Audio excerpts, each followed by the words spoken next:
নমস্কার। শোনা যাচ্ছে? তন্ময়, শোনা যাচ্ছে? সকলকে শুভ সন্ধ্যা। আপনারা জানেন যে আজকের বিষয়টি, আহ, আমি একটা জিনিস এই মুহূর্তে অবশ্য লক্ষ্য করছি, জানি না এরপরে কি পরিস্থিতি দাঁড়াবে। যে আমি এখন যে আমার এখানে যে আজকের যে অনলাইন আলোচনা গুগল মিটে, তার যে উপস্থিত যারা আছেন সেই সংখ্যাটা অন্যদের তুলনায় অনেক কম। আমি এরকম একটা অনুমান করছিলাম। দীর্ঘদিন জীবনের অভিজ্ঞতা, একেবারে মাটির কাছাকাছি থেকে, সেই অভিজ্ঞতাতে আমার পারসেপশন, যদি আজকে ভুল হয়, যেটা আমি অনুমান করছিলাম এই ক্লাসটা নেওয়ার আগে, তাহলে আমি সবচেয়ে বেশি খুশি হব, আমার থেকে বেশি খুশি হবে না। যদি সেটা ঠিক হয় তাহলে পরিস্থিতি মোটেই ভালো নয়। সেটা যেমনটা আমরা ভাবছিলাম ঠিক তেমনটাই। সেটা হচ্ছে আজকের উপস্থিতির সংখ্যা কম। তার কারণ আজকের বিষয় হচ্ছে বর্তমান পরিস্থিতিতে আক্রমণাত্মক আত্মরক্ষা, শ্রী অরবিন্দের দৃষ্টিতে। ইংরেজিতে যে টাইটেলটা করা হয়েছে, present situation and aggressive defence from the perspective of Shri Aurobindo. এই যে অ্যাগ্রেসিভ ডিফেন্স, আক্রমণাত্মক আত্মরক্ষা শব্দটাকে আমরা ব্যবহার করেছি আজকে আলোচনায়, এটি হচ্ছে হয়তোবা আজকের উপস্থিতির সংখ্যা কম হওয়ার কারণ হচ্ছে, হ্যাঁ, আমার দীর্ঘদিনের অভিজ্ঞতা যে ক্রস সেকশন অফ পিপলের সাথে আমি মিশি, তারপরে একটু ধার্মিক এবং কোট আনকোট আধ্যাত্মিক ভক্তমণ্ডলীদের সাথে আমার যে যোগসূত্র কাজের, তাতে আমি দেখেছি আমাদের এখনও বোধহয় আমরা একটা সংস্কারের থেকে গাঝাড়া দিয়ে উঠতে পারিনি। আক্রমণাত্মক আত্মরক্ষা শব্দটার মধ্যেই একটা অস্বস্তি ভাব অনেকের কাজ করছে, সেটা অনুমান করছি। কেন আক্রমণাত্মক আত্মরক্ষা, অ্যাগ্রেসিভ ডিফেন্স, কিন্তু আজকে বুঝতে পারছি না যে পরিস্থিতিটা কতখানি জটিল, কতখানি সংকটপূর্ণ, কতখানি ভয়াবহ। বুঝতে পারছি না তারা যারা অন্তত একটু ক্রিমি লেয়ার, বিশেষ করে ক্রিমি লেয়ার এবং একটু উচ্চবিত্ত, যাদের গায়ে এখনও সরাসরি আঁচ লাগেনি, কারণ তাদের কাছে অর্থনৈতিক নিরাপত্তা আছে, আর তার সাথে সাথে তাদের নিজস্ব একটা ঘেরা বলয় আছে। সেই বলয়ে এখনও ঘরে আগুন লাগেনি, আমার ঘরে, এবং সত্যি সত্যি আমার ঘরে তো লাগেনি।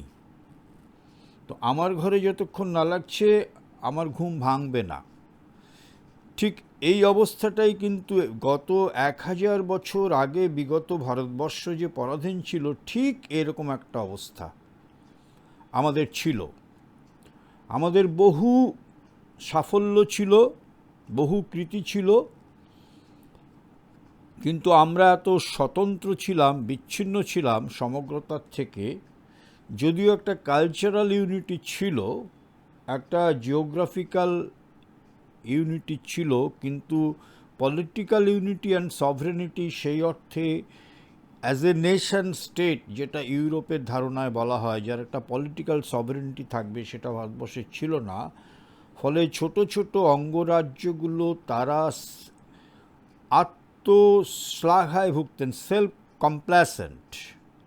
ফলে যখন তার সুযোগে বহির্শক্তি আক্রমণ করল, তখন আমরা সংগঠিত হতে পারলাম না, এবং এই অসংগঠিত হওয়ার সুযোগ নিয়ে আমাদের কিন্তু প্রায় 1000 বছর আমাদের পরাধীনতার ইতিহাস, লুণ্ঠনের ইতিহাস, অত্যাচারের ইতিহাস, অর্থনৈতিক শোষণের ইতিহাস। আমরা কিন্তু স্বাধীনোত্তর কালে এখনও কিন্তু একটা খুব ক্রিটিক্যাল অবস্থায় আছি, যেটা সঞ্চালক একটু আগে বললেন আমাদের কিন্তু জিওপলিটিক্যাল অবস্থা খুব ভালো নয় ভারতবর্ষের। ভারতবর্ষের বহিঃশক্তি আক্রমণের অবস্থা ভালো নয়। আমরা একটা ভয়ানক উদ্বেগজনক অবস্থায় আছি। আমাদের অর্থনীতি এমনিতেই প্যান্ডেমিকে ভেঙে পড়েছে। আমাদের অর্থনীতির মধ্যে একটা অর্থনীতি ঢুকে পড়েছে, আমরা বুঝতে পারছি না, সেটা হচ্ছে হালাল ইকোনমি। হোয়াট ইজ হালাল ইকোনমি? আমি আলোচনায় যদি সুবিধা হয়, সময় হয়, আমি একটু উল্লেখ করব। কি ভয়ানকভাবে ভারতবর্ষের, আমাদের স্বদেশের অর্থনীতিকে কবজা করার কি ভয়ানক আন্তর্জাতিক চক্রান্ত, কি ভয়ানক রাজনৈতিক চক্রান্ত। এবং সেইখানে আমরা যারা এই কোট আনকোট আধ্যাত্মিক বা ধার্মিক, তারা যদি তাদের যে ভূমিকা, তাদের যে দায়িত্ব, তাদের যে রেসপন্সিবিলিটি, ইন্ডিভিজুয়াল রেসপন্সিবিলিটি, সেই সম্বন্ধে যদি আমরা সজাগ না হই, তাহলে কিন্তু শীত কেটে চোট ঢুকে পড়েছে ইতিমধ্যেই অনেক দিন থেকেই। ভারতবর্ষের মানুষ খুব সচেতন বলে আমার মনে হচ্ছে না। তো সুতরাং আজকের পরিস্থিতিতে আমরা সেই আলোচনাটাই করব। শ্রী অরবিন্দ যখন তার রাজনৈতিক জীবনটা সমাপ্তির পর, অর্থাৎ তিনি যখন জানতে পারলেন যে তার এই স্বল্প পরিসর সময়ের মধ্যে দেশকে যা দেওয়ার ছিল দেওয়া হয়ে গেছে, তারপরে তিনি একেবারে স্পষ্ট অন্তরের নির্দেশে, কল ফ্রম উইদিন, তাকে চলে যেতে হয়েছিল পণ্ডিচেরিতে। এবং পণ্ডিচেরি পর্ব নিয়ে একটা বিপুল বিভ্রান্তি রয়েছে এই তথাকথিত পণ্ডিত মহলে, শিক্ষিত মহলে। এবং এই বিভ্রান্তিটার একেবারেই অজ্ঞানতা আমরা বলবো, কেন শ্রী অরবিন্দ সেই পিরিয়ডটাকে অনেকেই মেনে নিতে পারেন না। বলেন, যিনি ছিলেন অগ্নিযুগের ঋষি, যার হাত ধরে ভারতবর্ষে প্রথম রাজনৈতিক দর্শন, পলিটিক্যাল ফিলোসফি, যার হাত ধরে জন্ম নিল একেবারে সুনির্দিষ্টভাবে, তিনি হঠাৎ করে জেল থেকে মুক্ত হয়ে চলে গেলেন পণ্ডিচেরিতে, এবং তার সম্বন্ধে অপবাদ তিনি এসকেপিস্ট। আমরা যদি সব বাদ দিই, তিনি কি করেছেন, তার কি সাধনা, তার যোগ যদি বোঝবার ক্ষমতা না থাকে, তার যে সেলফ স্টেটমেন্ট, তার যে স্বগতোক্তি, তার যে সেলফ ডিক্লারেশন, সেগুলোতেও যদি আমাদের আস্থা না থাকে, আমরা তার কালি কলমে যা তিনি লিখেছেন সেটার মধ্যে কেন ঢুকছি না? কারণ পণ্ডিচেরি জীবনে গিয়ে স্বল্প সময়ের মধ্যে তিনি আর্য পত্রিকায় যা লিখলেন, জাতীয় আন্তর্জাতিক রাজনীতি, সাংস্কৃতিক, শিক্ষা, ধর্ম, তুলনামূলক সাহিত্য যা লিখেছেন, তিনি অনেক বেশি বুদ্ধিগতভাবে, বুদ্ধির পরাকাষ্ঠা যাকে বলি, সেই দিক থেকে তিনি অনেক বেশি সংশ্লিষ্ট ছিলেন সমগ্র সমকালীন বিশ্ব সম্পর্কে। এবং সেই সময় তিনি যা যা লিখেছেন, আজকে ভাবতে অবাক হতে হয় যে সেগুলো কিভাবে আজকে একবিংশ শতাব্দীতে সেগুলো কিভাবে তার চোখের সামনে তা আমরা ঘটতে দেখছি, তার দুর্ভোগ আমরা ভোগ করছি সমস্ত ক্ষেত্রে। তার পলিটিক্যাল অ্যানালিসিস, তার কালচারাল অ্যানালিসিস, তার সমস্ত ক্ষেত্রে তিনি যা লিখেছেন, আমরা অনেক আলোচনায় সে প্রসঙ্গ বিভিন্নভাবে এসেছে, আমরা সেটা আলোচনা করেছি।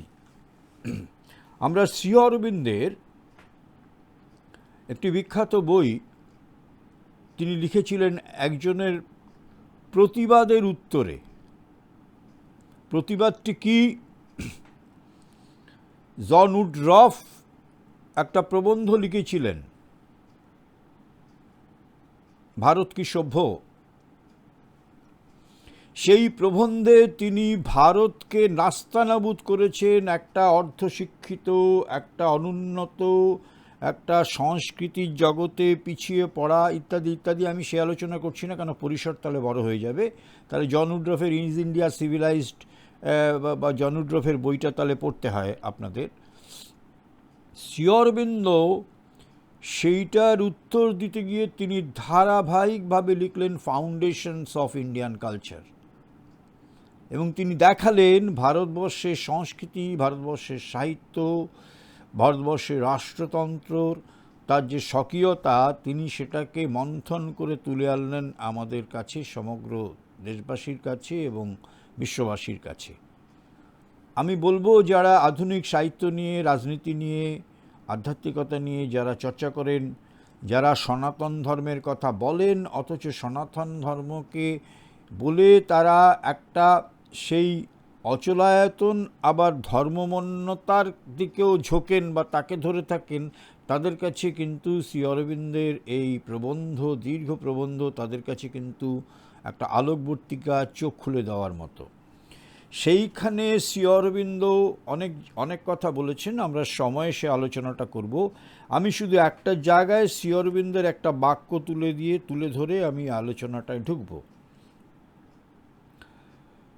বলছেন, আত্মরক্ষা যদি কার্যকারী করিতে হয় তবে আক্রমণকে কার্যকরী ও সৃষ্টিশীল হইতে হইবে। ইংরেজিটা কি, অরিজিনাল মূল ইংরেজিটা হচ্ছে aggression must be successful and creative if the defence is to be effective. প্রত্যেকটা শব্দ লক্ষ্য করুন। Aggression must be successful and creative if the defence is to be effective. আত্মরক্ষা যদি কার্যকারী করিতে হয় তবে আক্রমণকে কার্যকরী ও সৃষ্টিশীল হইতে হইবে। আত্মরক্ষাটার কেন প্রয়োজন? কোথায় আজকে আমাদের ক্ষেত্রে আত্মরক্ষার প্রশ্ন এসে পড়েছে? আমরা ভয়ানকভাবে আমরা কিন্তু ছিন্নমূল হয়ে পড়েছি। আমরা যারা আধ্যাত্মিকতার কথাও বলছি,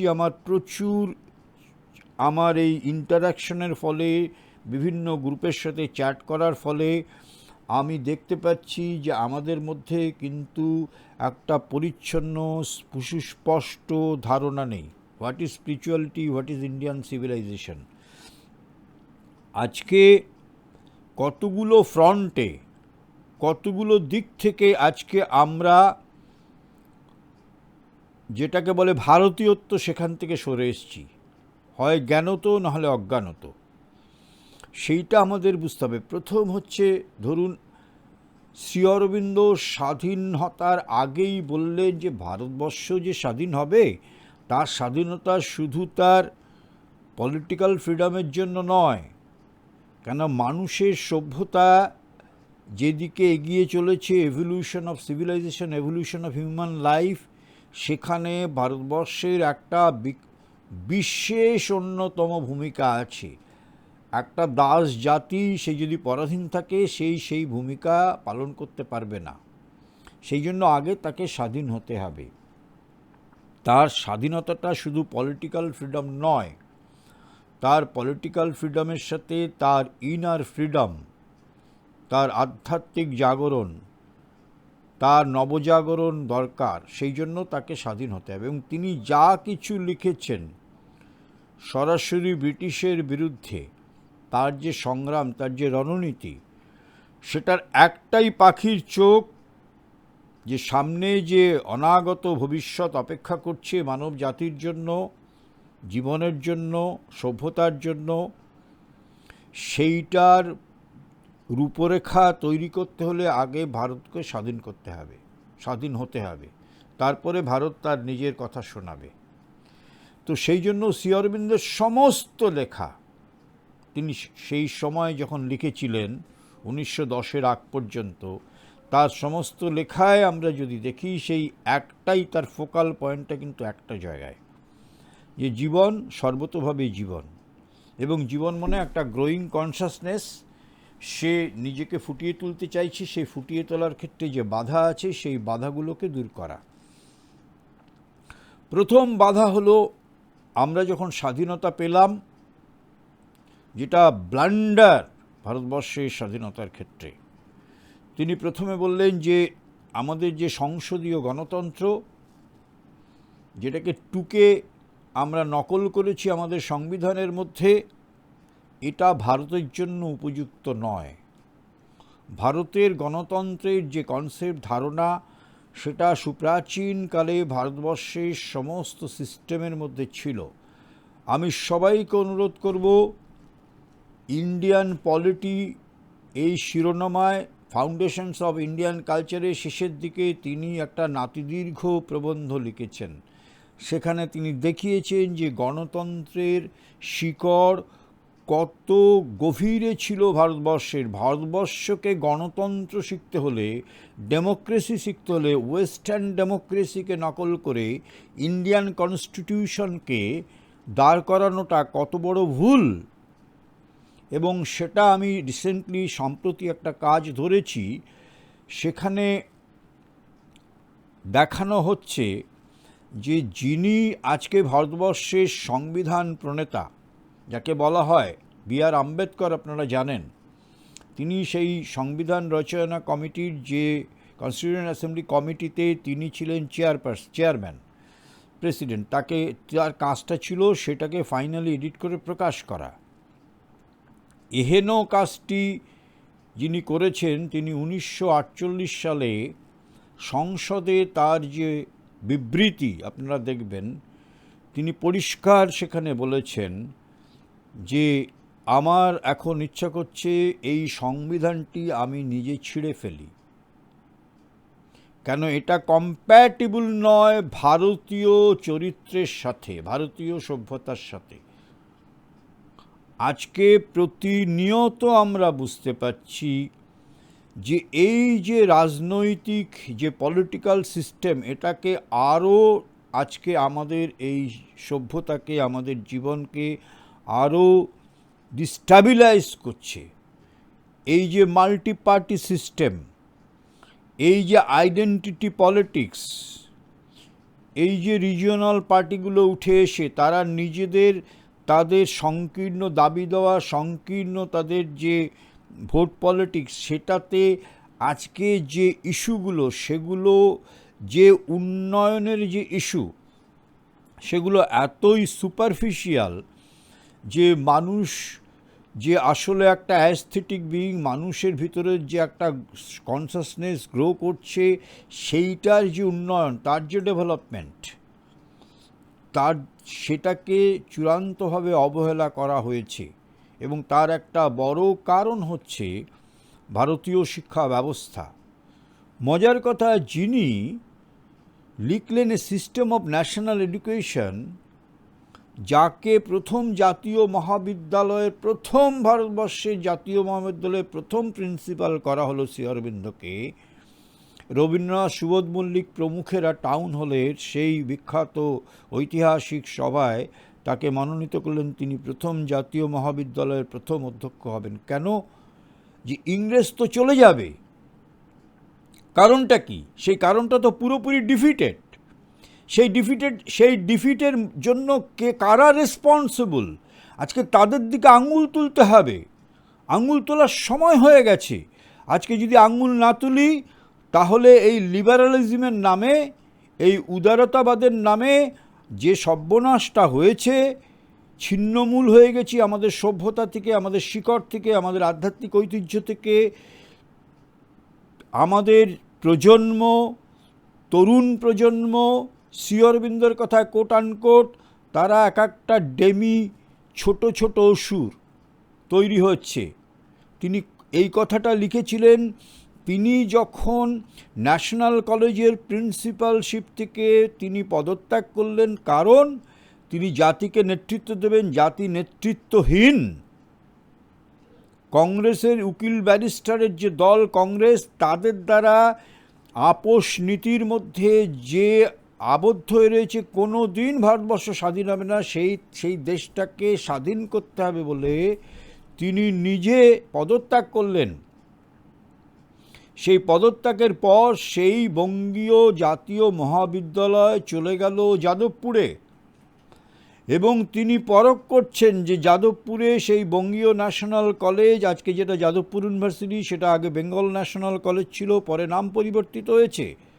সেখানে যে তার যে স্বপ্নের শিক্ষা ব্যবস্থা, সেটা কিভাবে আপোস করা হলো বৈষয়িক লাভালাভের জন্য, আপেক্ষিক লাভের জন্য, চটকদারিতার জন্য, পাশ্চাত্য শিক্ষার প্রভাবের দ্বারা ভিমরি খেয়ে যেভাবে তা আস্তে আস্তে পরিবর্তিত হলো, সেই পরিবর্তনটা তিনি তখনই লক্ষ্য করলেন এবং তিনি বললেন, আমি বলছি না সেটা একটা বিরাট আলোচনার বিষয়, সেটা তিনি প্রবন্ধ লিখেছেন, দীর্ঘ ক্রিটিক্যাল অ্যানালিসিস করেছেন। তিনি বলছেন এই সিস্টেমের প্রোডাক্ট কী হবে? ছোট ছোট আসুরিক সত্তা, চরিত্র সম্পন্ন ব্যক্তি তৈরি হওয়ার যথেষ্ট সম্ভাবনা। Selfish, oblivious of the national interest, greater interest, জাতির সম্পর্কে, দেশ সম্পর্কে, সভ্যতা সম্পর্কে, সৃষ্টি সম্পর্কে, জগৎ জীবন সম্পর্কে যে বিচ্ছিন্ন হয়ে যাবে এবং এক একটা সেলফিশ জায়েন্ট, একটা ছোট ছোট আসুরিক সত্তার যে বৈশিষ্ট্য, তার সেই প্রবণতার মধ্যে বেড়ে উঠবে, এই সাবধানবাণী কিন্তু ন্যাশনাল কলেজ যখন চলে গেল তখন তিনি লিখছেন। আজকে আমরা কি দেখছি? আজকে তাই দেখছি যে যে জেনারেশনের আফটার জেনারেশন এই প্রোডাক্ট অফ দিস সিস্টেম, আজকে দেখুন যে আজকে কিভাবে সমস্ত যে ভারতীয় সভ্যতা, তার শিকড়, তার থেকে তারা বিচ্ছিন্ন হয়ে গেছে। এটা এই ছাত্র সমাজের কোনো দোষ নেই। তাদের সামনে যে wrong narrative of Indian civilization, wrong narrative যে তুলে ধরা হয়েছে শিক্ষা ব্যবস্থার মধ্যে, সেই শিক্ষা ব্যবস্থার প্রোডাক্ট যেটা শ্রী অরবিন্দ সাবধানবাণী করেছিলেন। সবচেয়ে বড় ব্লান্ডার যে সেই জাতীয় শিক্ষা ব্যবস্থা যা তিনি স্বপ্ন দেখেছিলেন, যা তিনি তৈরি করেছিলেন, যার প্রিন্সিপল, যার কন্ট্যুর, সেটাকে অবজ্ঞা করা হলো, ধূলিসাৎ করা হয়েছে, তার অস্তিত্ব নষ্ট হয়ে গেছে, কোথাও তার অস্তিত্ব নেই। এবং শ্রী অরবিন্দ এই নিয়ে ক্রিটিক্যাল অ্যানালিসিস করেছেন। এবং এর জন্য কারা রেসপন্সিবল? কারা? যাদের হাতে শাসনভার এসে পড়েছিল, এবং সেই ফসল আজকে আমাদের। সুতরাং আজকে আমরা এমন একটা জায়গায়, একটা কালচারাল সাংস্কৃতিক উপনিবেশের মধ্যে আমরা বাস করছি, এবং সেটা ইউরোপীয় সংস্কৃতির উপনিবেশ, প্রচ্ছন্নভাবে, সূক্ষ্মভাবে। কালচারাল করবি অফ ইউরোপিয়ান সিভিলাইজেশন, অর্থাৎ ইউরোপ যা বলবে আজকে তার বিপুল প্রভাব। আজকে সেখানে আমাদের নিজস্বতা, নিজের সভ্যতা, নিজের কৃষ্টি, তার কোনো কিছু আমাদের আগের প্রজন্ম জানে না, এই প্রজন্ম জানে না, ভবিষ্যতের প্রজন্মের সামনেও কিন্তু অন্ধকার। সুতরাং শ্রী অরবিন্দ যে ভারতবর্ষের স্বপ্ন দেখেছিলেন, যে একটা নতুন পৃথিবীর স্বপ্ন দেখেছিলেন, যেটা তিনি আইডিয়াল অফ হিউম্যান ইউনিটি গ্রন্থে দীর্ঘভাবে লিখেছেন ঐতিহাসিক প্রেক্ষাপটে, যে নতুন পৃথিবীর রূপরেখাটা কী হবে, কীভাবে আসবে আন্তর্জাতিক ঐক্য, এবং সেখানে ওয়েস্টার্ন যে তার যে মানে বিফলতা, তার যে ফেলিওর কোথায়, এবং কিভাবে একটা নতুন আন্তর্জাতিক ঐক্য আসবে, সমস্তটা তিনি হিস্টোরিক্যালি লিখেছেন। কিন্তু আমরা সেগুলোকে ইগনোর করেছি। এবং সেই জায়গা থেকে যদি ফিরতে হয়, আজকে আমরা ধরুন এই অনলাইন ক্লাস যারা করছি, আমরা শ্রী অরবিন্দের বা বিভিন্ন আমাদের সনাতন ধর্মের অনেক জিনিস এখন গুগল মিটের কল্যাণে অনলাইনে আলোচনা হচ্ছে এই প্যান্ডেমিকের ফলে, গুড। কিন্তু মনে রাখতে হবে যে এটাতেও আমরা কিন্তু বাঁচতে পারবো না। কেন, যে একদম কনস্পিরেসি, সুচিন্তিতভাবে যে ষড়যন্ত্র ভারতবর্ষকে ঘিরে চলেছে, তার সভ্যতাকে উৎপাটন করে দেওয়া, যে ঐতিহাসিক নামকরা একজন ঐতিহাসিক যাকে সিলেবাস কমিটিতে রাখা হয়েছিল, এবার জেএনইউ থেকে তাকে সরানো হয়েছে, যে দীর্ঘ দিনের টেনিওর তার শেষ হয়েছে, তাকে বলা হয়েছিল তার বায়োডাটা তিনি জমা দিন, তিনি বায়োডাটা জমা দেননি নতুন করে রিনিউ করার জন্য, তারপরে তিনি নিজেই সরে গেছেন। তিনি লিখছেন যে মানে মানে দশরথকে আপনি ভেবে দেখুন, তিনি অশোক রাজা অশোককে সেখানে হিস্টোরিক্যালি অ্যানালিসিস করেছেন, রাজা অশোককে দশরথের আগে বসিয়ে দিয়েছেন। কি অদ্ভুত সে মানে বিশ্লেষণ, আমাদের অবাক হতে হয়। এবং এটা নিয়ে একটা টেড টকও হয়েছিল, এবং সেখানে আমাদের পুরো ভারতবর্ষের যে ইতিহাসটাকে কিভাবে চেপে দেওয়া হয়েছে এবং তার কি খেসারত আমরা আজকে দিচ্ছি। আমাদের অ্যাগ্রেসিভ ডিফেন্স, যেটা মূল কথাটা হচ্ছে যে অ্যাগ্রেসিভ ডিফেন্স কাকে বলে, সেই জায়গাটাকে আমাদের প্রথম বুঝতে হবে।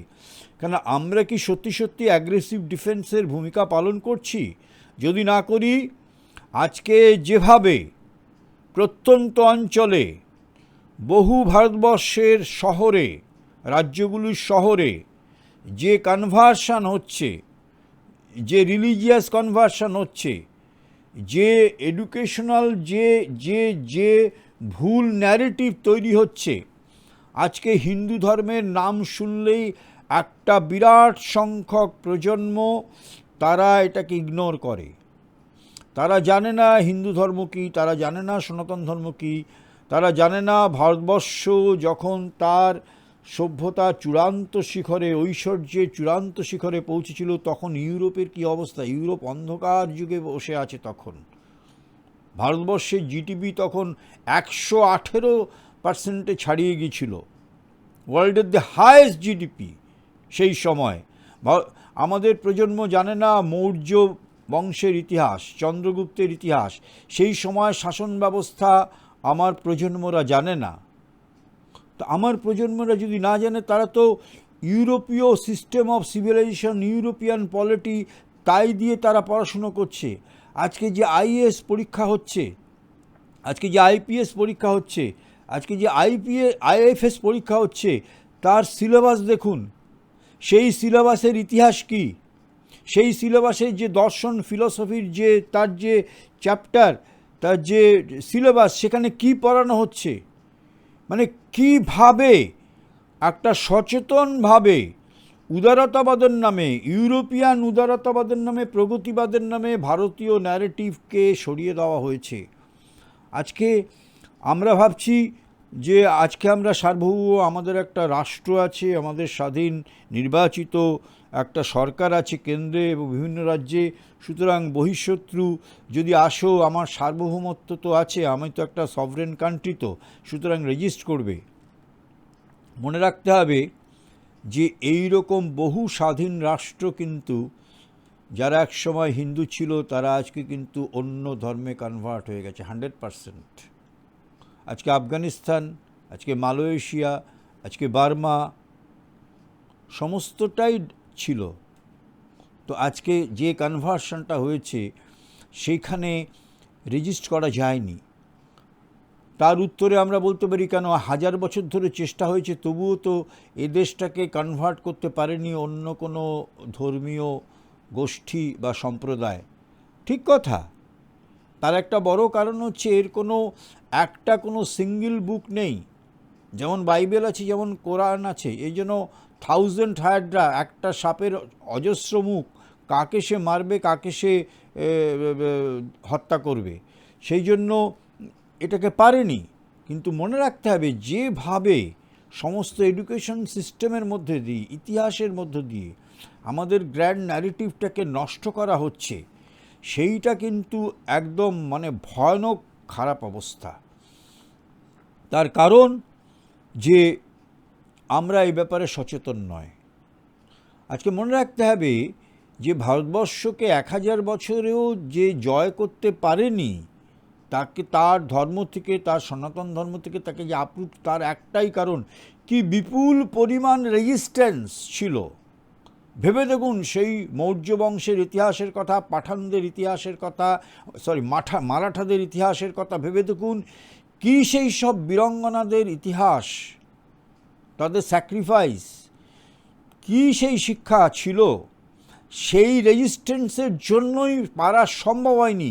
কিন্তু আজকে তো আমরা আমাদের প্যাসিভিটি, আমাদের তামসিকতা জন্য আজকে ধীরে ধীরে ধীরে ধীরে সমস্ত সিস্টেমগুলো করাপ্টেড হয়ে গেছে, ইউরোপিয়ানাইজড হয়ে গেছে।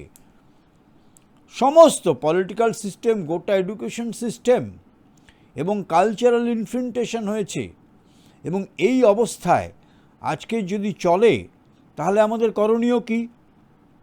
আমাদের করণীয়, আমি যদি খুব ছোট পরিসরেই ধরুন শ্রী অরবিন্দ যখন ন্যাশনাল সিস্টেম অফ এডুকেশন লিখলেন এবং তিনি যখন পদত্যাগ করলেন বেঙ্গল ন্যাশনাল, সর্দার প্যাটেল একটা কথা বলেছিলেন, জাতি বুঝতে পারল না জাতি কি হারালো। শুধু দেশীয় শিক্ষা ব্যবস্থা নয়, আন্তর্জাতিক শিক্ষা ব্যবস্থার ক্ষেত্রে শ্রী অরবিন্দের যে দাওয়ার ছিল, অবদান ছিল, সেইখান থেকে জাতি বঞ্চিত হলো, মানুষ বঞ্চিত হলো। সর্দার প্যাটেলের সেই সময়কার স্টেটমেন্ট পড়ে দেখবেন। কিন্তু বঞ্চিত হওয়ার কিছু হয়নি, কেন শ্রী অরবিন্দ লিখে গেছেন। সেই লেখার উপর দাঁড়িয়ে আজকের পরিবর্তিত বিশ্ব ব্যবস্থা, পরিবর্তিত হিউম্যান সাইকোলজি, পরিবর্তিত টেকনোলজিক্যাল ডেভেলপমেন্ট যা হয়েছে, সেই প্রিন্সিপালের উপর দাঁড়িয়ে তো আমরা নতুন শিক্ষা ব্যবস্থাকে তৈরি করতে পারি। শ্রী অরবিন্দ শিক্ষা ব্যবস্থার 3টে নীতি তিনি তৈরি করেছিলেন। আজকে দেখুন তো আমাদের শিক্ষা ব্যবস্থার মধ্যে, সেটা ফর্মাল হোক ইনফর্মাল হোক, আমরা কোথায় তার ইমপ্লিমেন্টেশন করেছি, কোথায় তার জাস্টিস হয়েছে, কোথায় জাস্টিস। এবং তার জন্য দায়ী যে সিলেবাস কমিটি, যে জাতীয় শিক্ষা কাউন্সিল, যে সময় মৌলানা আজাদের নেতৃত্বে, তিনি ছিলেন শিক্ষামন্ত্রী, তার নেতৃত্বে জওহরলালের প্রেরণায় যে শিক্ষা কমিটি তৈরি হয়েছিল, সেই শিক্ষা কমিটি যা করলো, আমরা 72 বছর 73 বছর ধরেও সেটাকে পরিবর্তন করতে পারলাম না। পরিবর্তন না করে আমরা সিস্টেম বদলাচ্ছি, কিন্তু সিস্টেম মানে এক্সটার্নাল যে স্ট্রাকচার সিস্টেম আমরা চেঞ্জ করছি, কিন্তু ইন্টারনাল তার যে ইনহেরেন্ট কোয়ালিটিটিভ চেঞ্জ আমরা করিনি। ফলে কিচ্ছু হয়নি। রাজনৈতিক অস্থিরতা বেড়েছে, করাপশন বেড়েছে, শ্লীলতাহানি বেড়েছে, নারীদের নিরাপত্তা দিনকে দিন চূড়ান্তভাবে বিঘ্নিত। তাহলে আমরা সভ্য কোথায় হয়েছি? আজকে এই যে ইনসিকিউরিটি সব দিক থেকে, তাহলে আমরা কোথায় সভ্য? আমাদের সভ্যতা কি পোশাকিতে? শ্রী অরবিন্দের যে 3টা শিক্ষানীতি, nothing can be taught from near to far, mind has to be consulted in its own growth. এই যে 3টে নীতি, আমরা যারা এই শ্রী অরবিন্দের শিক্ষা ব্যবস্থার সম্বন্ধে, আমি খুব ছোট পরিসরে আলোচনা করি আগে, যারা এটা নিয়ে জানি, যারা এটা নিয়ে প্রবন্ধ লিখেছি, যারা এটা নিয়ে গ্রন্থ লিখেছি, বই লিখেছি, সেই তুলনায় কোথায় পরীক্ষামূলকভাবে, আমি যদি আমার রাজ্যের কথাই ধরি, কোথায় সেই এক্সপেরিমেন্টাল এডুকেশন? কোথায়? যে শ্রেণী পর্যন্ত, যে ক্লাস পর্যন্ত গভর্নমেন্টের কোনো ইন্টারফেয়ারেন্স নেই, হস্তক্ষেপ নেই, সেই শ্রেণী পর্যন্ত আমরা এক্সপেরিমেন্টাল এডুকেশন কত সংখ্যক করেছি। আমরা অনলাইনে ডিসকাশন করছি, আমাদের উৎসাহটা কোথায়? আজকে অ্যাগ্রেসিভ ডিফেন্স মানেটা কি? অ্যাগ্রেসিভ ডিফেন্সটা হচ্ছে যে ভারতবর্ষ যা বিশ্বাস করেছে, সে প্রতিষ্ঠা করে দেখিয়েছে, সেটা প্রতিষ্ঠাধর্মী।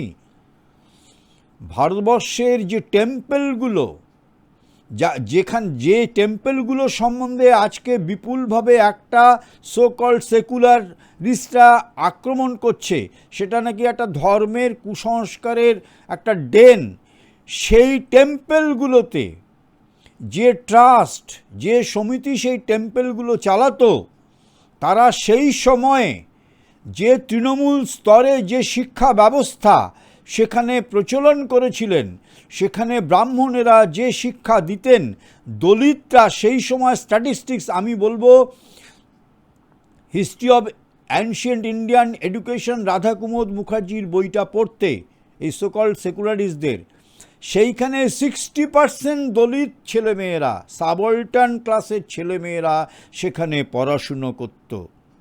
এবং হাই স্কুল পর্যন্ত পার্সেন্টেজ অফ দলিত স্টুডেন্টদের সংখ্যা জেনারেল কাস্টের থেকে বেশি ছিল।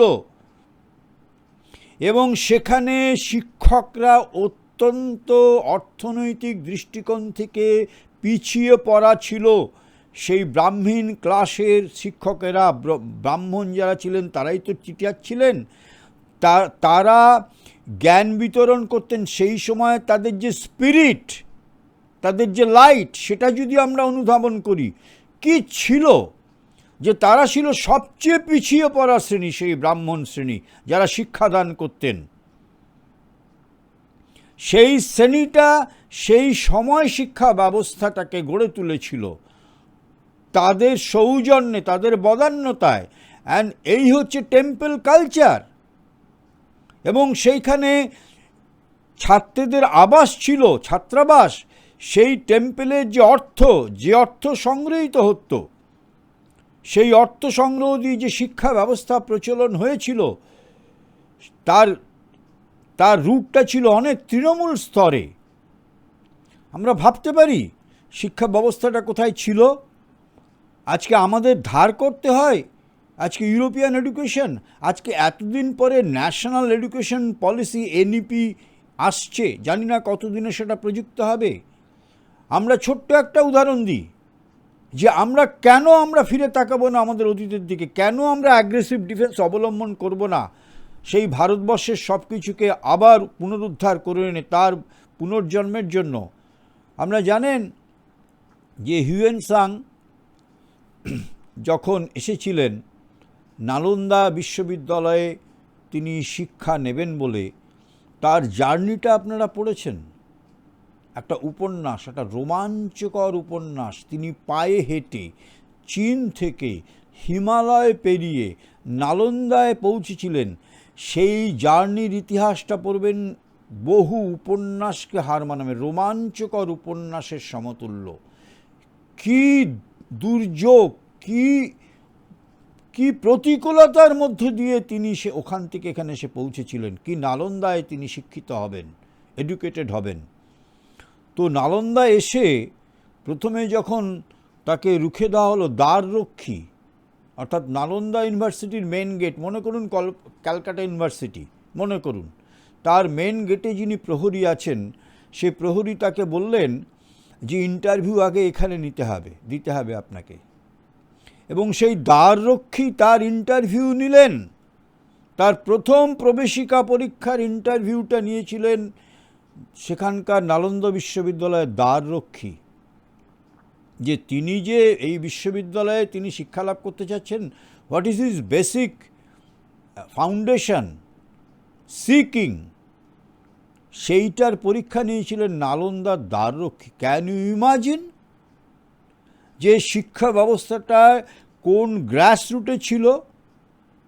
আর আজকের কনসেপ্ট হচ্ছে যে দ্বাররক্ষী মানে সবচেয়ে পিছিয়ে পড়া অশিক্ষিত ক্লাস হবে গেটকিপার, সবচেয়ে। এই হচ্ছে আমাদের ভ্যালুস। আজকে কৃষক মানে হচ্ছে সবচেয়ে হতদরিদ্র এবং অশিক্ষিত। একটা শিক্ষিত মানুষ যে কৃষি ব্যবস্থা তিনি জীবনযাপন করতে পারেন, এই কনসেপ্ট শিক্ষা ব্যবস্থার থেকে উড়িয়ে দেওয়া হয়েছে। চাকুরিজীবীর মানসিকতা গড়ে তোলা হয়েছে, যেটা ব্রিটিশ তার অ্যাংলিসাইজড এডুকেশনের মধ্য দিয়ে লর্ড ম্যাকলে চেয়েছিলেন একটা নব্য শিক্ষিত বাবু সমাজ তৈরি করতে, যারা সমস্ত ব্রিটিশের প্রশাসনটাকে চালাবে।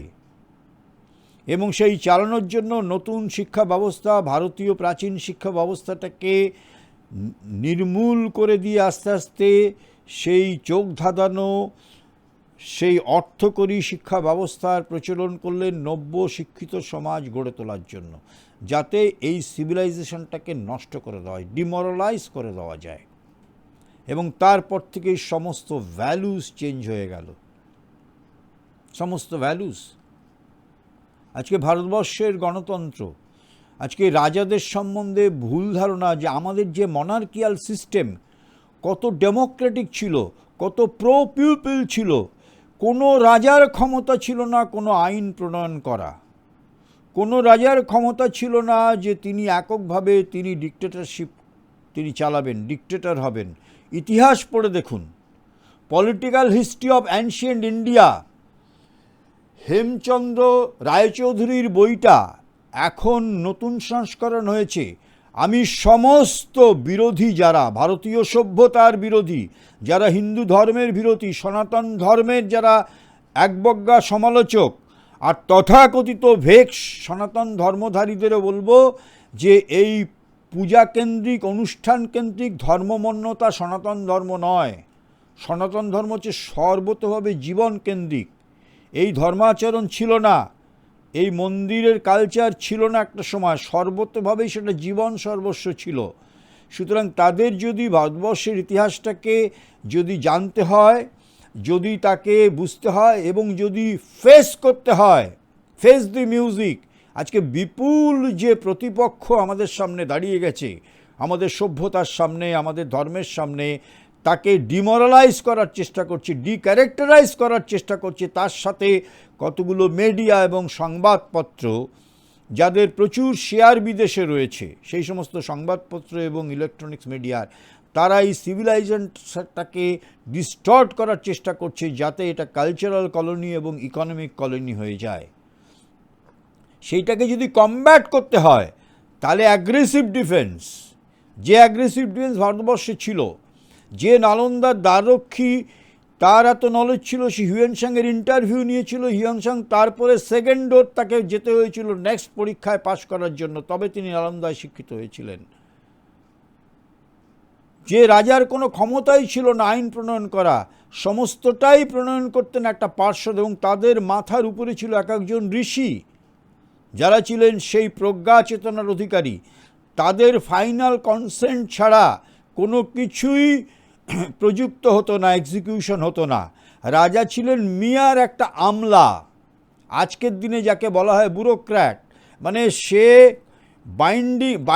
Bounded by the constitution and the rules and regulation and act. সে শুধু এক্সিকিউটিভ, তার কাজ হচ্ছে এক্সিকিউশন করানো। তাকে যদি স্বাধীনভাবে সিদ্ধান্ত নেয় সেটা পাশ করতে হবে, এবং সেখানে যিনি সেই রাজার মাথার উপরে বসে আছেন, যিনি ঋষি, তার কনসেন্ট নিতে হবে। This was the system. আজকে আমাদের মাথার উপরে রয়েছেন যে সমস্ত নেতৃত্ব, তাদের বেশিরভাগই হচ্ছে এই ডেমোক্রেটিক, ইউরোপিয়ান ডেমোক্রেটিক সিস্টেম নকল করা, সেই বই পড়া, সেই বুদ্ধি শাসিত সেই যে চেতনা, তার দ্বারা যে শ্রেণী, তাদের দ্বারা আজকে চালিত হচ্ছে সমাজ। প্লেটো বলেছিলেন যে আদর্শ সমাজ তখনই হবে যে সমাজ কবি, সাহিত্যিক, দার্শনিকের দ্বারা রুলড হবে। অত্যন্ত সিগনিফিক্যান্ট, সেটা খুব সিগনিফিক্যান্ট যে যারা সেই এনলাইটেন্ড, যারা সেই প্রজ্ঞা চেতনার অধিকারী, তারাই দেশটাকে চালাবে, তারাই এক্সিকিউশন করবে, তারাই প্রিন্সিপাল ঠিক করবে। আজকে একটা শিক্ষা ব্যবস্থার কোনো এক্সপেরিমেন্টাল এডুকেশন সেই সংখ্যায় নেই কোথাও।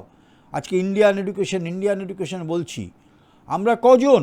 ইন্টিগ্রাল এডুকেশনের যে কনসেপ্ট শ্রী অরবিন্দ যে গ্লোবাল এডুকেশন নিয়ে আজকে পৃথিবীতে বিপুল কাজ হচ্ছে। আমি একটা সময় গ্লোবাল এডুকেশন নিয়ে কাজ করছিলাম। আমি অবাক হয়ে দেখলাম গ্লোবাল এডুকেশন নিয়ে যে সমস্ত বিদেশিরা তাদের রিসার্চ করছেন, সেখানে তারা শ্রী অরবিন্দের নাম 2-3 উল্লেখ করেছেন, যারা পায়োনিয়ার অফ গ্লোবাল এডুকেশন। সেখানে বলছেন Shri Aurobindo is the pioneer of this concept. আমি বিস্মিত হয়েছিলাম সেই পেপারটা যখন তৈরি করছিলাম। আজকে গেয়যোগী ভিক পায় না। আজকে সেই শ্রী অরবিন্দের যে এডুকেশন, যিনি ন্যাশনাল কলেজের প্রথম প্রিন্সিপাল হলেন, যিনি ন্যাশনাল সিস্টেম অফ এডুকেশন দিলেন, আজকে 70-72 বছর অতিক্রান্ত হয়ে গেছে, তার কোথাও কিছু নেই। অথচ তিনিই ছিলেন প্রথম স্বাধীনতার। আজকে তাকে কেন্দ্র করে তার যে সমস্ত ভাবশিষ্যরা এসেছিল জাতীয় রাজনীতিতে, সহিংস পন্থা এবং অহিংস, সবটাই তো তার থেকে। রমেশচন্দ্র মজুমদার বিখ্যাত ঐতিহাসিক, তিনি যে অতগুলো ভলিউম লিখলেন ইন্ডিয়ান ফ্রিডম মুভমেন্ট নিয়ে, তিনি লিখছেন যে শ্রী অরবিন্দের কন্ট্রিবিউশন কে আমরা ভুলে গেলাম। আজকে যে গান্ধীজিকে বলা হয় তিনি নন কোঅপারেশনের জনক, আমরা ভুলে গেছি যে প্যাসিভ রেজিস্ট্যান্সটা প্রথম শ্রী অরবিন্দই লেখেন, ডক্ট্রিন অফ প্যাসিভ রেজিস্ট্যান্স। সেখানে তিনি বারবার সেখানে লিখছেন নো কোঅপারেশন। গান্ধীজি পরে একটা নোর সাথে নোর পরে একটা এন যোগ করেছেন, that is non cooperation. It is derived from his doctrine of passive resistance, nothing new. আর তার ভাব শিষ্যরা ওদিকে সূর্য সেন, ক্ষুদিরাম, প্রফুল্ল চাকি, বাঘা যতীন, নেতাজি, রাসবিহারী, আজকে এই পরম্পরাটা তো কেউ রইল না। কি দুর্ভাগ্য যে ভারতবর্ষ যখন স্বাধীন হলো এরা কেউ নেই। যিনি ছিলেন তার মিস্ট্রিয়াস, মানে তিনি মানে মানে নিরুদ্দেশ, তিনি মৃত কি জীবিত আজ পর্যন্ত তার সমাধান নেই। তিনি নেতাজি লাস্ট ভাবশিষ্য যিনি ছিলেন বলা যায়। শ্রী অরবিন্দ, নেতাজি বলেছিলেন যে আমার তো ছাত্র জীবনের গুরু বিবেকানন্দ এবং তার গুরু শ্রীরামকৃষ্ণ ও আমার গুরু, কিন্তু তথাপি আমার কাছে সমস্ত জিনিসটাই বিভ্রান্তিতে ভুগছিলাম যে ভারতবর্ষ স্বাধীন হলে কোন রূপরেখায় দেশটা গড়বে। দাদাকে লিখছেন মান্দালয় থেকে শরৎচন্দ্র বসুকে, সেখানে তিনি বলছেন যে আমার উপর বিপুল শঙ্করাচার্যের প্রভাব দাদা, আমার ছাত্রজীবনের গুরু বিবেকানন্দ, তার গুরু শ্রীরামকৃষ্ণ, তাদের বিপুল প্রভাব, তথাপি আমি কিন্তু অন্ধকারে হাতড়াচ্ছি। আমি চিঠিটাকে ভেঙে বলছি, নেতাজি কালেক্টেড ওয়ার্কস, অক্সফোর্ড ইউনিভার্সিটির বোধহয় ওটা 3rd ভলিউমে আছে, যে আমি হাঁটতে বেড়াচ্ছি। সেই সময় শ্রী অরবিন্দের সিনথিসিস অফ যোগ, foundations of Indian culture, the life divine আমার হাতে এসে পড়ল।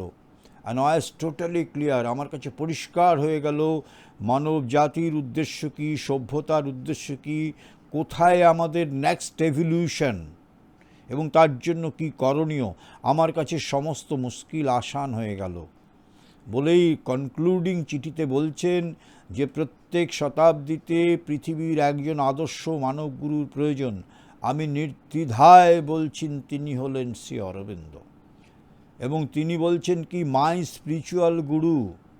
গুরু বলেননি, গুরু কথাটা বিবেকানন্দ সম্পর্কে তিনি ব্যবহার করেছিলেন, গুরু। তিনি বলছেন Shri Aurobindo is my spiritual guru. এবং সেই শ্রী অরবিন্দকে অনুসরণ করেই তিনি আইসিএস পরীক্ষা থেকে কিন্তু বিরত রইলেন। এবং পরিষ্কার তিনি তার আত্মকথায় লিখছে, মাই পিলগ্রিমে যে লিখছেন সে কথা, যে তিনি শ্রী অরবিন্দকে অনুসরণ করেই আইসিএস থেকে সরে এলেন। কিন্তু তিনিও তো রইলেন না। রইলেন কারা? রইলেন জওহরলাল প্রমুখ যারা। এবং জওহরলাল নিজে তার আত্মকথায় বলেছেন যে কিছুতেই আমি ভারতীয় হতে পারলাম না। আক্ষেপের স্বরে বলেছেন তিনি কিছুতেই পারেননি। আপনি দেখুন জওহরলালের সেলফ ডিক্লারেশন, তার মাথাটা ছিল ইউরোপের মস্তিষ্ক, ইউরোপীয় উদারতাবাদ, ইউরোপীয় সেই সাম্যবাদের দ্বারা তিনি আচ্ছন্ন, আর তার দেহটা ছিল ভারতীয়। ফলে যা হবার তাই হয়েছে। সুতরাং আজকে আমাদের অ্যাগ্রেসিভ ডিফেন্সের প্রয়োজন হয়ে পড়েছে। আমাদের প্রচুর সুযোগ আছে। এখানে কারা শিক্ষক আছেন আমি জানি না, আমি দায়িত্ব নিয়ে বলছি যে আজকের শিক্ষা ব্যবস্থার মধ্যে শিক্ষকদের দায়িত্ব আছে। এবং প্রাথমিক স্তরে শিশুদের নিয়ে যে শিক্ষা ব্যবস্থা, যে শিক্ষা কেন্দ্র গড়ে উঠেছে, সেখানে ডাইরেক্ট সরকারের ইন্টারফেয়ারেন্স অতটা নেই যতটা উপরে আছে। সেখানে শ্রী অরবিন্দের শিক্ষানীতির 3টে শিক্ষানীতির প্রয়োগ আমরা অনেকটা স্বাধীনভাবে করতে পারি। না করলে কিন্তু সর্বনাশ। আমাদের পুরো হিউম্যান রিসোর্স ড্রেনেজ হচ্ছে। আমার আপনার ঘরের ছেলেমেয়েরা, ধরে নিচ্ছি আমাদের সময় চলে গেছে, কারুর সময় যায়নি। 75 বছর বয়সে প্রভুপাদ ভারতবর্ষ থেকে আমেরিকায় পাড়ি দিলেন। তারপরে তিনি ইসকন প্রতিষ্ঠা করলেন, আন্তর্জাতিক একটি সংস্থা প্রতিষ্ঠা করলেন। 75 বছর বয়স থেকে তার জীবন শুরু হলো। আমি ছেড়েই দিলাম আমাদের যে সন্তান সন্ততি, আমরা তাদের সামনে কি তুলে ধরছি, কি ভারতবর্ষের ঐতিহ্য। আমাদের নারীদের একটা আদর্শ নারীর কোনো ছবি নেই। আমরা হিউম্যানস এম্পাওয়ারমেন্টের নামে কতগুলো দাবি দেওয়ার দৃষ্টি আমরা তুলে ধরছি, আমরা ওমেন্স এম্পাওয়ারমেন্টের জন্য আমরা সেই সব বীরাঙ্গনাদের সেই সমস্ত কাহিনী পড়াচ্ছি না যে নারী কিভাবে নারী হয়ে উঠবে। আমি একটা কথা বলছি আপনাদেরকে, আপনারা অন্য কিছু ভাববেন না। আমি পড়াশুনো করা মানুষ, আমি পড়াশুনো করতে ভালোবাসি, আমি কোনো ইজিমে বিশ্বাসী নই শ্রী অরবিন্দকে জানার পরে। কারণ always there must be a synthesis, thesis antithesis synthesis. Recently একটা বই পড়ছি, স্যাফরন ইতিহাস, মানে একজন ভদ্রমহিলা লিখেছেন।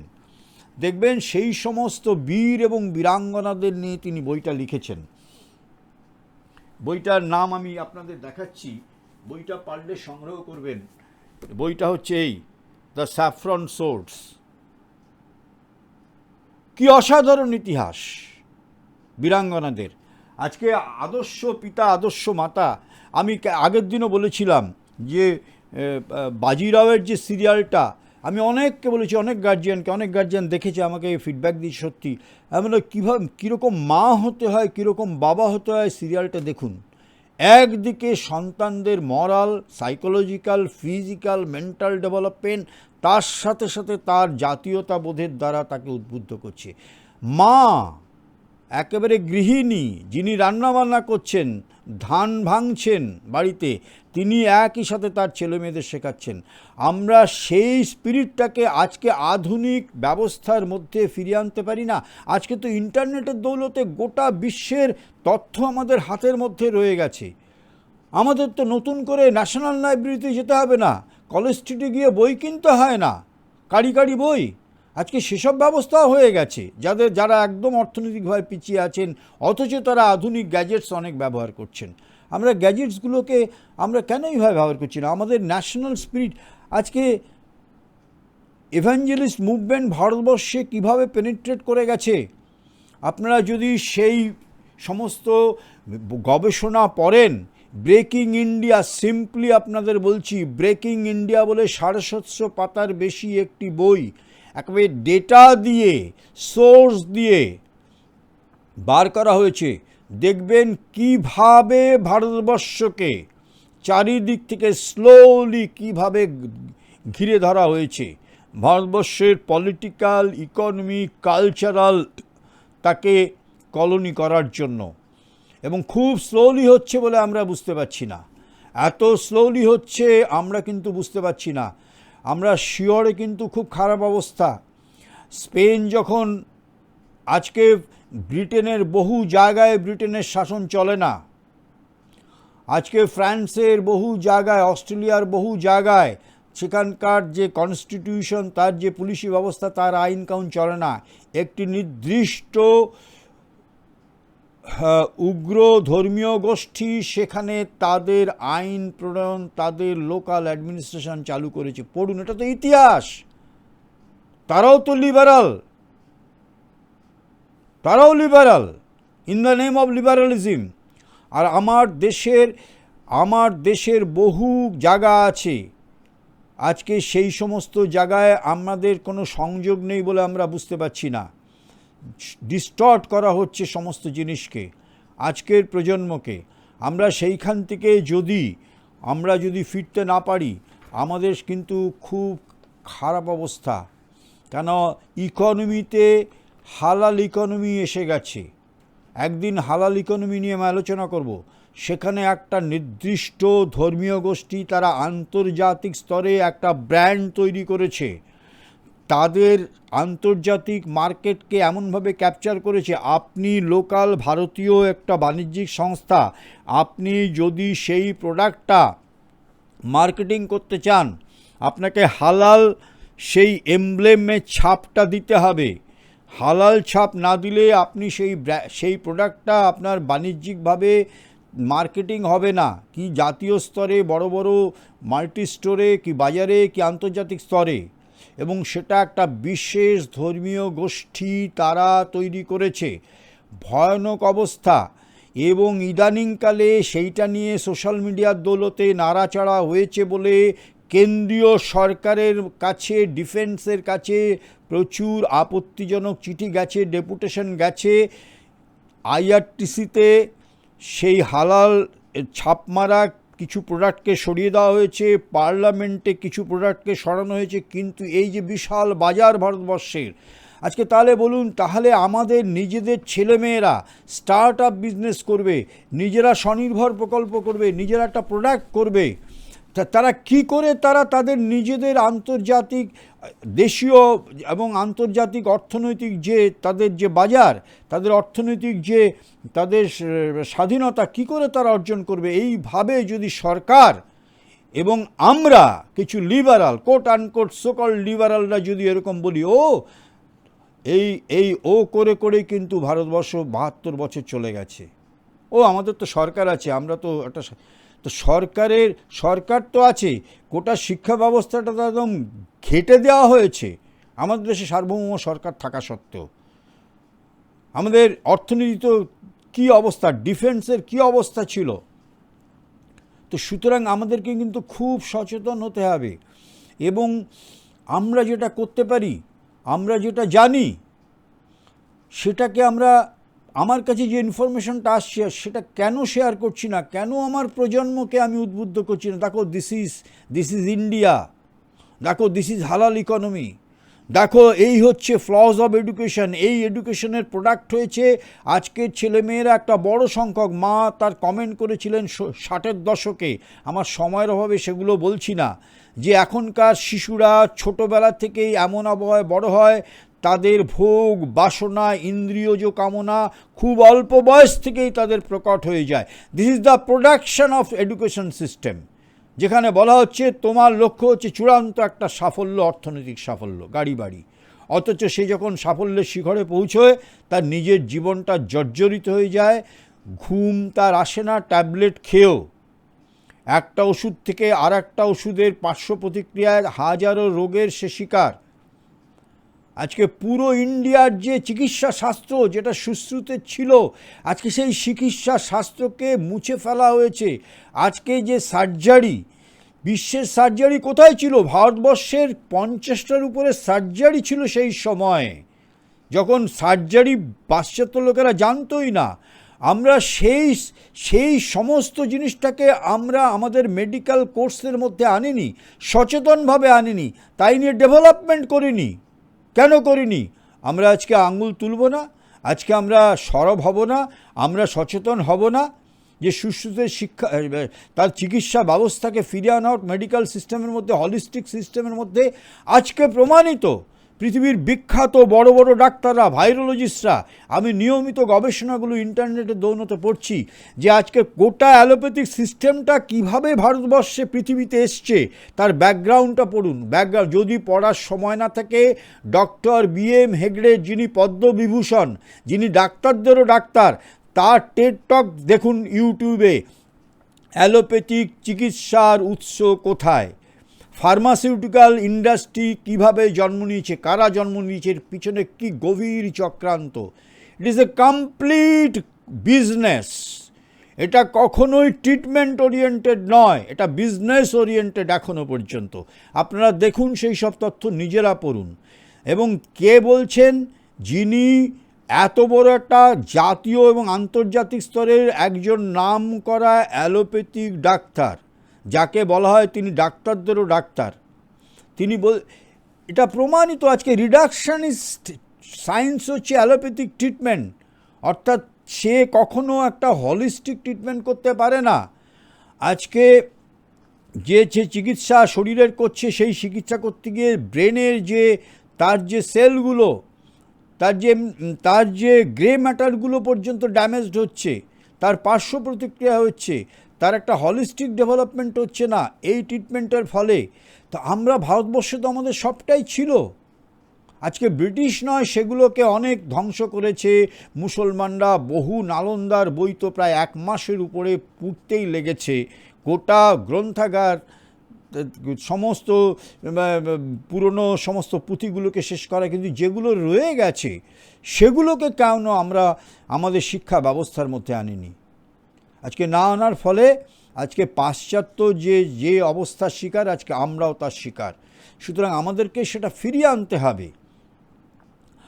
আমাদের রাজনীতির মধ্যে আমাদের সে হলিস্টিক অ্যাপ্রোচ নেই। আমাদের আইডেন্টিটি পলিটিক্স, অর্থাৎ আমরা এমন একটা রাজনৈতিক আদলের মধ্যে আছি যে আমার দলটা মনে করছি যে আমি একমাত্র যোগ্য শাসক এই রাজ্যের বা এই দেশের। ফলে একটা অসহিষ্ণু প্রতিযোগিতার বাতাবরণ তৈরি হয়ে গেছে, ইনটলারেন্স সর্বত্র রাজনৈতিক আধিপত্যের জন্য, কেন আইডেন্টিটি পলিটিক্স।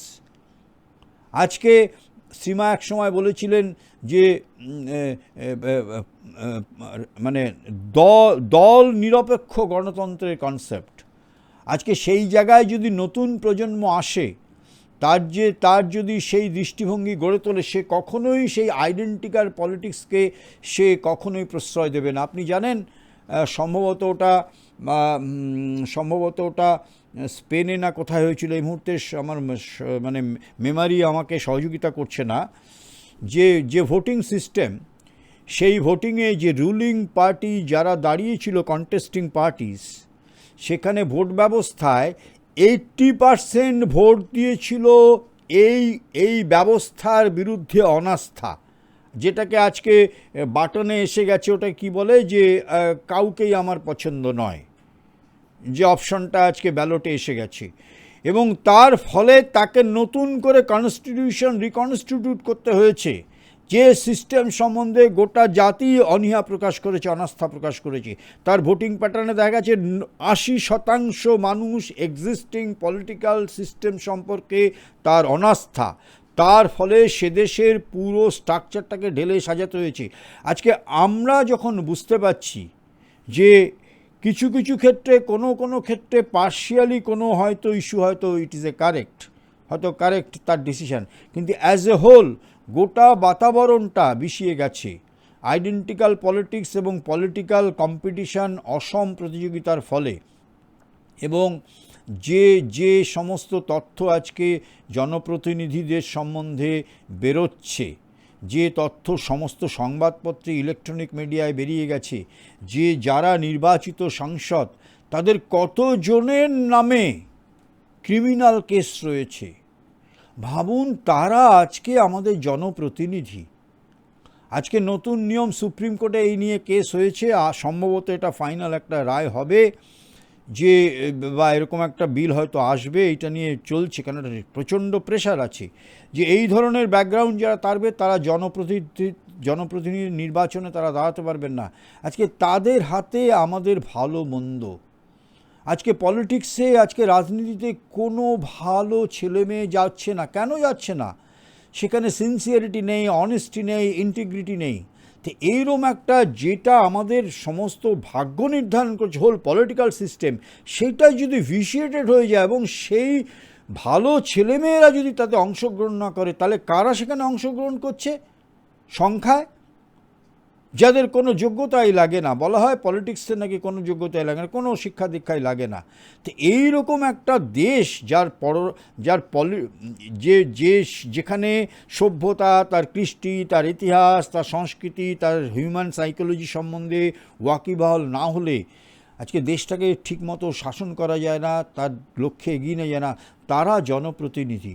কতগুলো কনস্টিটিউশনাল ফ্রেমওয়ার্কের মধ্যে কিছু পাইয়ে দেওয়া, কিছু সংস্কার, সেই সংস্কারগুলোকে রংলি ইমপ্লিমেন্ট করা, কখনো স্বার্থান্বেষীভাবে ইমপ্লিমেন্ট করা, দিস ইজ আওয়ার কালচার। আজকে এরমটার জায়গা। সুতরাং এখান থেকে আমাদের ফিরতে হবে। সুতরাং আজকে বুঝতে হবে যে আমরা কিন্তু একটা ভয়ানক খারাপ জায়গায় দাঁড়িয়ে আছি। এই জন্য শ্রী অরবিন্দ বারবার আমাদের সাবধান করেছেন। আর একটা কথা বলে আজকে শেষ করব, বেশি সময়, অন্য অনেক তথ্য ছিল, সেগুলো সময়ের অভাবে দেওয়া যাবে না। সেটা হচ্ছে যে মানুষকে কিন্তু এই সকল সনাতন ধর্ম নিয়ে যে একটা বিভ্রান্তি আছে, মিসকনসেপশন আছে, এখান থেকে বেরোতে হবে। সনাতন ধর্ম মানে রিলিজিয়ান না, সনাতন ধর্ম হচ্ছে সমগ্র জীবনটাই হচ্ছে ধর্ম। সমগ্র জীবন, তার কোনো ফরম্যাট নেই নির্দিষ্ট, যার জন্য এইখানে সমস্ত কিছুকে স্বাগত জানানো হয়েছে। এখানে নিরীশ্বরবাদীও আছেন, আস্তিক্যবাদীও আছেন, সনাতন ধর্ম সকলকে অ্যাকোমোডেট করেছে তার একটা প্লুরালিস্টিক অ্যাটিটিউডের জন্য, কিন্তু তার মানে চরম যে সার্থকতা বা সাফল্য বা পরিণতি চূড়ান্ত যেখানে গিয়ে সেটা পৌঁছবে সেটা হচ্ছে আধ্যাত্মিকতা, যেখানে সমস্ত জীবনের মধ্যে যে স্পিরিটটা কাজ করছে তার এসেন্সে সমস্ত জীবনটাকে পরিচালনা করা, তার মন, তার প্রাণ, তার দেহকে। এখন সেটা যতক্ষণ না হচ্ছে আমরা যেন অ্যাবসলিউট টার্মে আলোচনা কখনো না করি, কখনো সিদ্ধান্ত না। আমি দেখলাম আমাদের গ্রুপে অনেক চ্যাটিং হচ্ছে, শ্রী অরবিন্দের সমস্ত অ্যাবসলিউট টার্মগুলোকে ইউজ করা হচ্ছে, তাই দিয়ে জগৎ সংসারের সমস্ত দেশের লোকজনকে তাদের বিচার করা হচ্ছে। আমরা যেন সেটা না করি। প্রত্যেকটা মানুষের তার একটা চেতনার নির্দিষ্ট স্তর আছে, সেইখান থেকে সে কিন্তু জার্নি করছে, প্রত্যেকে তার নিজের জায়গা থেকে জার্নি করছে। এই জার্নিটাকে হতে দিতে হবে তার ফ্রিডমের মধ্য দিয়ে, তাকে অ্যালাউ করতে হবে। সেটা যদি অ্যালাউ না করা, যদি অন্তিম তার মানে পরিণতিটা হচ্ছে আধ্যাত্মিকতা, সেখানে তার কাছে কোনো ফরম্যাট নেই, অবলম্বন নেই, তার ভিতরে সেই বর্ধিষ্ণু চেতনা তাকে দিশারি হয়ে তাকে চালাবে, তার প্রজ্ঞা চেতনা। কিন্তু যতক্ষণ না হচ্ছে তাকে তো অবলম্বন করতে হবে, সেই অবলম্বনের পরিসর দিতে হবে, সেই টলারেন্স দিতে হবে। সেই জন্য যারা খুব মানে আমরা যেন পিউরিটানিস্ট না হই, আমরা যেন ওই রকম নীতিবাদী না হয়ে পড়ি। সেই Shri Aurobindo foundations of Indian কালচারে ধর্ম আধ্যাত্মিকতা যে একটা চ্যাপ্টার আছে, সেখানে একটা জায়গায় তিনি বলছেন, আমি ইংরাজিটা বলছি না, বাংলা, সেইটাকে যেন আমরা স্মরণে রেখে আমরা যেন একটা আমাদের মতো যারা এগিয়ে ভাবছি তারা যেন একটা পরিসর তৈরি করি, যে পরিসরের মধ্য দিয়ে এই নিচুতে যারা আছে, পিছিয়ে যারা আছে, তারা যেন উঠে আসে। সেখানে তিনি কি বলছেন, অট্টালিকা প্রস্তুতের জন্য যেমন ভাড়া বাঁধা প্রয়োজন হয়, তেমনি মতবাদ, পূজা, মূর্তি, চিহ্নরূপ প্রতীক স্বাভাবিকভাবে মিশ্রিত উদ্দেশ্যের কিছুটা প্রশ্রয় ও প্রেরণা পোষণের অনুমতি মানুষকে দিতে হয়। এই সমস্তর উপর দাঁড়াইয়া সে তাহার অধ্যাত্ম মন্দির গড়িয়া তুলিতে পারে একদিন। অর্থাৎ তার জার্নিটা হবে প্রথমে অবলম্বন ধরে ধরে ধরে তার ইন্টিরিয়ারাইজেশন অফ কনসাসনেস হবে। সে নিজের জীবনের ভিতর যে একটা জীবন আছে তার মধ্যে প্রবেশ করবার সে আস্তে আস্তে সে যোগ্যতা অর্জন করবে, করার ফলে তার ভিতরে সে আন্তর্মুক্তি হবে, সে নিরালম্ব হয়ে যাবে।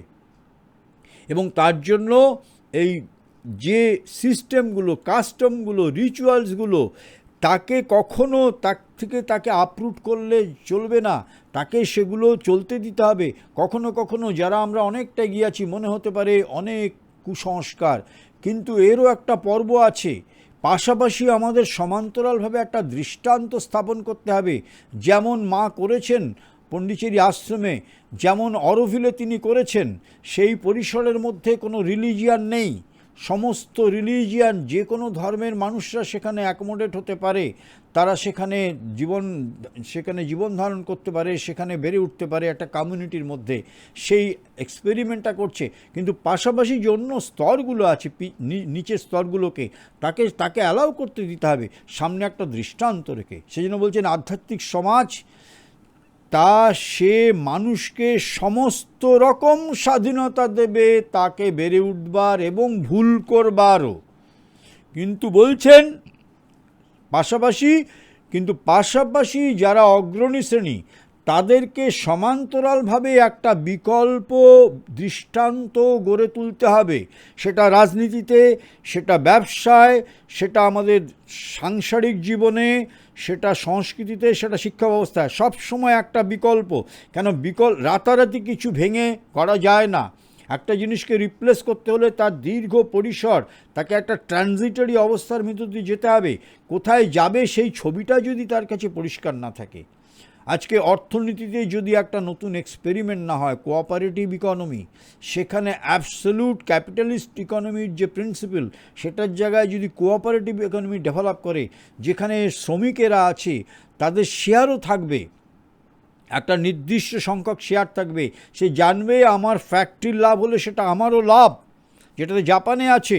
সুতরাং এই কোঅপারেটিভ সিস্টেমে যদি আজকে সমস্ত প্রোডাকশনগুলো হয়, যে বিজনেস অ্যাক্টিভিটিসগুলো হয়, যেখানে ডাইরেক্ট পার্টিসিপেশন অফ দি লেবারের ইন্টারেস্ট, ডাইরেক্ট ইন্টারেস্ট, সে জানে ফ্যাক্টরির গ্রোথ মানে শিল্পের গ্রোথ হলে আমারও গ্রোথ, আমার এক্সিস্টেন্সিয়াল প্রবলেম, আমার ইকোনমিক প্রবলেম অনেক সলভ হয়ে যাবে, আমার অ্যামিলিওরেশন অফ ইকোনমিক লাইফ হবে। এইভাবে সমস্ত প্যাটার্নটাকে চেঞ্জ আনতে হবে, যেটা টাটার কিছু গোষ্ঠীর মতো যে সমস্ত শিল্পপতিরা আজকে যে এক্সপেরিমেন্টগুলো করছেন, আজকে অনেক এক্সপেরিমেন্ট করার প্রয়োজন সামনে, না হলে কিন্তু আমরা ফেস করতে পারবো না যেভাবে জিনিসটা আমাদের চারিদিকে অক্টোপাসের মতো আমাদের ঘিরে আছে। আমরা এডুকেশন সিস্টেম, একটা শিক্ষা ব্যবস্থার মধ্যে, আমি জানি এখানে প্রাক্তনী আছেন বিশ্বভারতীর, এখন বিশ্বভারতীতে এই সম্প্রতি বোধহয় একজন আমারই বন্ধু, বয়সে কম, রিটায়ার করেছেন ইংরাজির, তিনি বলছেন আমি বিশ্বভারতীর মতো জায়গায়, যেখানে সেন্ট্রাল ইউনিভার্সিটি, তার ফরম্যাট আছে, তার সিলেবাস আছে, এক্সিস্টিং কারিকুলাম আছে, তার মধ্যে থেকেও আমি শ্রী অরবিন্দের ইন্টিগ্রাল এডুকেশনের যে বেসিক প্রিন্সিপাল এবং অ্যাটিটিউড আমার কলেজের মাইন্ডেড কলেজের ছেলে মেয়েদের মধ্যে আমি সেই অ্যাপ্রোচ দিয়ে তাদেরকে আমি পড়ানোর চেষ্টা করে চলেছি। সম্প্রতি তিনি রিটায়ার করেছেন, এই বছর 2 হলো। তো সুতরাং আমি যদি জানি ইন্টিগ্রাল সিস্টেমের অ্যাপ্রোচ কি, এক্সিস্টিং সিস্টেমের ভিতরেও আমি পড়াতে পারবো। আমি যদি 3টে প্রিন্সিপাল জানি, আমি যদি education of the mind, education of the vital, education of the physical, education of the psychic জানি, আমি এই এক্সিস্টিং প্যাটার্নের ভিতরেও বহু ছেলে মেয়ের মধ্যে আমি ওপেনিং আনার ক্ষেত্রে সহযোগী। বাট সেটা তো প্র্যাকটিক্যালি তাকে ইমপ্লিমেন্ট করতে হবে। কতদিন সারা জীবন ধরেও যদি ভার্স কোট করি, গীতার ভার্স, উপনিষদের ভার্স, বেদের সমস্ত ভার্সেসগুলো হবে না। তার কারণ যখন আমি বাস্তবের মাটিতে আসব, দেখব যে থিওরিটা এক জিনিস আর বাস্তব এক জিনিস, সেখানে দুটো জিনিসকে একটা জায়গায় মিট করার জন্য ভীষণ উইজডম থাকার দরকার। সেই উইজডমটা কিন্তু একাডেমিক এক্সেলেন্স থাকলে হবে না, সেটা মোস্ট প্র্যাকটিক্যাল, যেটা মা দেখিয়েছেন। সুতরাং আমাদের এই অ্যাগ্রেসিভ জায়গাটা আজকে আসতে হবে, যেখানেই থাকি। আমরা স্টার্ট আপ বিজনেস করি, আমরা শিক্ষকতা করি, আমরা ব্যবসা করি, আমরা বাণিজ্য করি, আমরা রাজনীতি করি। রাজনীতিতেও আমি দেখেছি বিরল।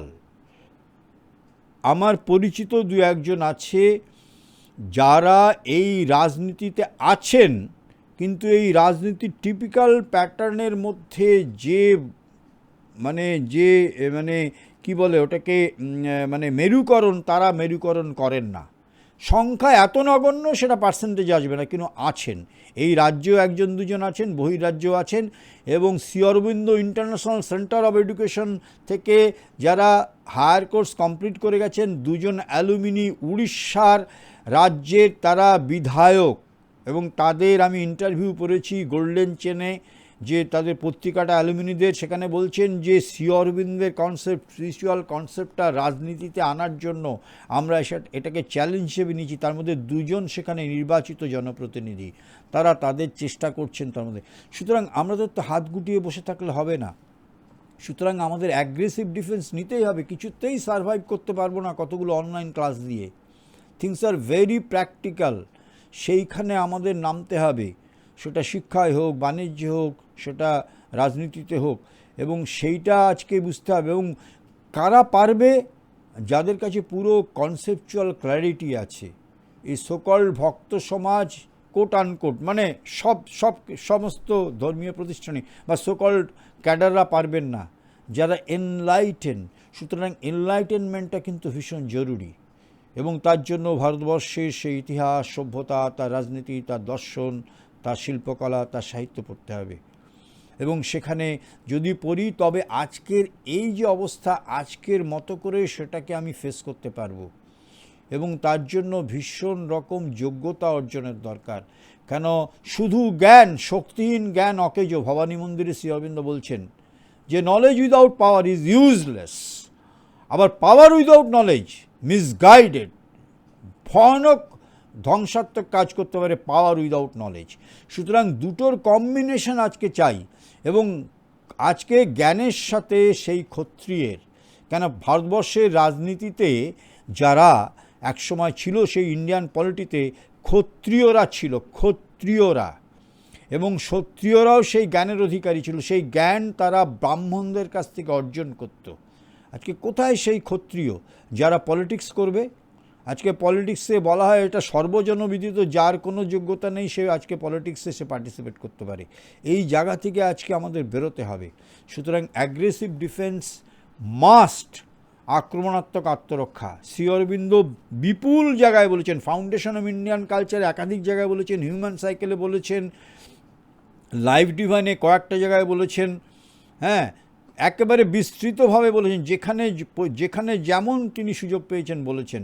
Survival of the fittest, fittest ছাড়া কেউ সার্ভাইভ করতে পারবো না। আর ঘরে আগুন লাগলে তখন দরজা বন্ধ করলে সে আগুন, বাইরে যদি ডাকাত পড়ে দরজা বন্ধ করলে সে ডাকাতি রক্ষা করা যাবে না। সুতরাং যদি ডাকাতিকে যদি ঠেকাতে হয় সশস্ত্র হতে হবে, সশস্ত্র। সন্ন্যাসী বিদ্রোহ হয়েছিল, ভারতবর্ষের সন্ন্যাসীরা অস্ত্র শিক্ষা করেছিলেন, সন্ন্যাসী বিদ্রোহ তার প্রমাণ। ভারতবর্ষের যে ঋষিরা তারা শস্ত্রগুরুও ছিলেন, অস্ত্রগুরুও ছিলেন, শাস্ত্রগুরুও ছিলেন। শস্ত্র এবং শাস্ত্র দুটোই তারা শেখাতেন। And this is the ideal teacher. এই হচ্ছে টিচার। আমাদের ছেলেমেয়েদের কেন আমরা ফিজিক্যাল এডুকেশনের উপর জোর দিই না? কেন তাদের সেই শৌর্যবীর্যের ডেভেলপমেন্টের জন্য করি না? কেন আমাদের ছেলেমেয়েদের জন্য সেলফ ডিফেন্সের পাঠ আমরা দেই না? তাদের শরীর তৈরি করা, তাদের আত্মরক্ষা করার জন্য, তাদের শরীরচর্চা, তাদের জুডো, ক্যারাটে, লাঠি, কেন কেন আমরা শেখাচ্ছি না? কেন আমরা তাদের আত্মসংযম শেখাচ্ছি না? শুধু একটা ব্রেন, একটা মাথা ভারী করা। আজকে মাথা ভারী করা সভ্যতার কী অবস্থা! একটা ছেলে ভালো রোজগার করে, তার মাসে বছরে তার 50 লাখ টাকা প্যাকেজ, সে রোগে জরাজীর্ণ, সে বাড়ির ছেলে মেয়েদের সময় দিতে পারে না, সে একটা ডিসিশান নিতে পারে না। ডিসিশান নিতে গেলে সে ফাম্বল করে প্র্যাকটিক্যাল লাইফে। তার ব্যবহারিক, তার অ্যাকাডেমিক যোগ্যতায় সে হয়তো একটা চাকরি পেয়েছে, কিন্তু প্র্যাকটিক্যাল লাইফে সে ফেস করতে পারে না জীবনকে। ডিসিশন নেওয়ার ক্ষমতা নেই। ভারতবর্ষের শিক্ষা ব্যবস্থাতে তা ছিল না। প্রথমেই ছাত্রকে পাঠাতে হতো জমিতে লাঙল দেওয়ার জন্য, বাঁধ মেরামত করার জন্য, রিগোরাস ট্রেনিংয়ের পরে তারপরে। দ্বিতীয় কথা হচ্ছে যে অপোজিট যে ন্যারেটিভ, আগে গুরু করতেন কি, যে আমাদের শাস্ত্র কি ছিল, অপোজিট ন্যারেটিভ যা, সেটাকে আগে তুমি শেখো, তারপরে তুমি এসো তোমার মূল শিক্ষা ব্যবস্থার স্রোতে। অর্থাৎ অ্যান্টিথিসিস, থিসিস, সিনথিসিস, এই শিক্ষা ব্যবস্থা ভাবতে পারি কতটা সায়েন্টিফিক ছিল। আজকে সেই জায়গায় আমাদের ফিরে আসতে হবে এবং কাজটা ভীষণ শুরু করতে হবে, এবং আমাদের ইন্ডিভিজুয়াল রোল যেটা আছে সেটাকে আমাদের প্লে করতে হবে, এবং সেই সম্বন্ধে যার যেটুকু পড়াশুনো, যার যেটুকু অভিজ্ঞতা, সেটাকে একদম তৃণমূল স্তর থেকে ইমপ্লিমেন্ট করতে হবে with an universal Outlook, with an Indian spirit. এই হচ্ছে। নমস্কার, সবাই ভালো থাকবেন। নমস্কার, শুভরাত্রি।